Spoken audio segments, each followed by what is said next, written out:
नमस्कार साथियों, मैं आपका दोस्त लेखक मोटिवेशनल स्पीकर डॉक्टर उज्जवल पाटनी। रात के 11 बजे थे। 11 बजे अचानक घर की घंटी बजी। रवि चौंक गया, इतनी रात को कौन आया। दरवाजा खोल के घर के बाहर आया तो देखता है कि सामने एक वृद्ध सज्जन खड़े हैं और एक ऑटो पर आए हुए हाँफ रहे तेजी से। और उन सज्जन ने उनसे पूछा, बेटा आपका नाम? बोले रवि। और वृद्ध सज्जन बोले, हे भगवान तेरा लाख लाख शुक्रिया, घर मिल गया। रवि को कुछ समझ नहीं आया। वृद्ध सज्जन ने कहा, पानी मिलेगा? रवि ने बोला, आइए 1 मिनट घर के अंदर आ जाइए। अंदर पानी वगैरह पिलाया। उन वृद्ध सज्जन ने रवि के हाथ में एक चिट्ठी दी। रवि ने वो चिट्ठी को पढ़ा और चिट्ठी को पढ़ के ऑटो वाले को कहा कि भाई साहब आप चले जाओ। और वृद्ध सज्जन का सामान उतार कर घर के अंदर ले आया और कहा, अंकल रात बहुत हो गई है, आप सो जाइए, मैं आपका काम कल सुबह कर दूंगा। उस चिट्ठी में रवि के पिता ने रवि के लिए कुछ लिखा था और वृद्ध सज्जन ने कहा कि आपके पिता ने मुझे भरोसा दिलाया कि मेरा लड़का आपका काम जरूर से जरूर करेगा, आप बिल्कुल बिना किसी चिंता फिकर के चले जाओ। बात यह थी कि उस वृद्ध सज्जन के एकमात्र बेटे का अचानक देहांत सड़क दुर्घटना में हो गया था। बूढ़े और बुढ़िया घर में थे और लालन पालन की दिक्कत होने लग गई थी, दैनिक जीवन के खर्चों की दिक्कत होने लग गई थी। तो वो नहीं चाहते थे अपने बेटे की मृत्यु का कंपेंसेशन लेना, लेकिन उसके बावजूद भी कुछ जब रास्ता नहीं बचा तो उनको लेने का सोचना पड़ा। और जब सोचना पड़ा तो उनको पता चला एक कागज है, वो कागज दिल्ली में जाके उनको सर्टिफाई कराना पड़ेगा। वो सालों साल से वृद्ध सज्जन कभी अपने छोटे से गांव से निकले नहीं थे। दिल्ली उनके लिए बहुत डरावनी, बहुत बड़ी जगह थी। इतने में उनके पुराने मालिक, पुराने बॉस ने अपने बेटे के नाम से एक चिट्ठी बना के दी कि जाओ मेरा बेटा आपकी मदद करेगा। अगले दिन सुबह अंकल उठे, उनको बढ़िया नाश्ता वाश्ता कराया, अपनी गाड़ी में बैठाया। रवि ने छुट्टी ली। छुट्टी लेकर रवि वो ऑफिस में गया। सारी मेहनत मशक्कत करके वो डॉक्यूमेंट फाइनली निकाल लिया।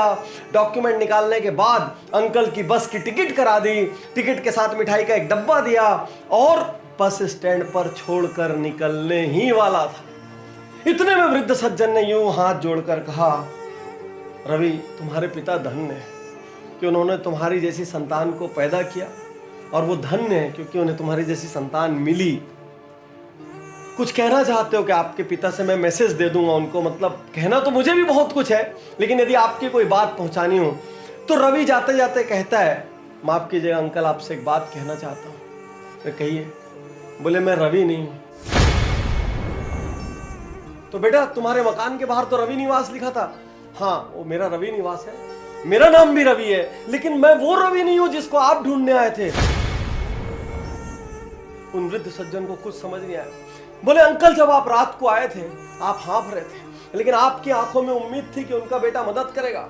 जब मैंने चिट्ठी पढ़ी तो मुझे मेरे पिता का ध्यान आ गया, जिनके लिए मैं जीवन भर कुछ नहीं कर पाया। और मैंने आपके वाले रवि को फोन किया। वो एकदम से हिल गया भीतर तक, क्योंकि वो कहीं बाहर गया हुआ था और 8-10 दिन बाद आने वाला था। मेरे पास हिम्मत नहीं थी आपकी उम्र को देखते हुए, आपके इमोशंस को देखते हुए कि मैं आपको वापस भेज सकूं। और मैंने निर्णय लिया कि मैं आपका ये काम करूंगा। और अब उस वृद्ध व्यक्ति की आंखों से झड़ झड़ झड़ झड़ आंसू बहने लगे। बोले तुम रवि को जानते भी नहीं हो? बोले अंकल मैं नहीं जानता हूं, आपकी चिट्ठी में फोन नंबर था उसी से लगाया। तुम वो रवि भी नहीं हो? बोले नहीं मैं वो रवि भी नहीं। फिर भी तुमने मेरे लिए छुट्टी ली और इतना किया। कौन कहता है भगवान नहीं होते? कौन कहता है भगवान नहीं होते? कौन कहता है भगवान नहीं होते? कहते हुए बस में चढ़ गए और चले गए।